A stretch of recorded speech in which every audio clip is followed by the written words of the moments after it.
হবে। ইয়ান বলে কিভাবে, আমি তো আগে এসব করিনি, তুই যাবি আমার সাথে? দুজনে মিলে প্যাড আর একটা স্কার্ট কিনে একটা মেয়েকে দিয়ে সাংয়ের কাছে পাঠিয়ে দেয়। সাং ভাবে এখন কিভাবে সে মুখ দেখাবে। ইয়ান বলে ধুর পাগলি, এসব নর্মাল, খেতে চল।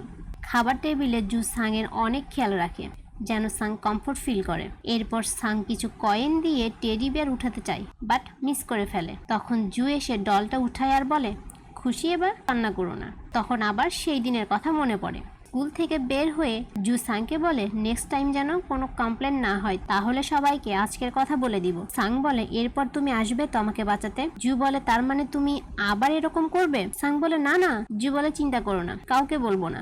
জু সাংকে বাড়ি রেখে চলে গেলে পিছন থেকে সাং জুকে দেখতে থাকে। পরের দিন সাং তার ফ্রেন্ডের সাথে রেস্টুরেন্টে খেতে যায়। জু সেখানে পার্ট টাইম জব করে। সাং বিল দিতে গেলে জু বলে লুকিয়ে লুকিয়ে দেখছিলে আমাকে, তার জন্য 1 টন বেশি দিতে হবে। সাং বলে এই জন্য তোমার রেস্টুরেন্টে লোক কম, কারণ দাম বেশি রাখো। জু বলে মজা করলাম, আমি কি তোমার থেকে টাকা নিতে পারি?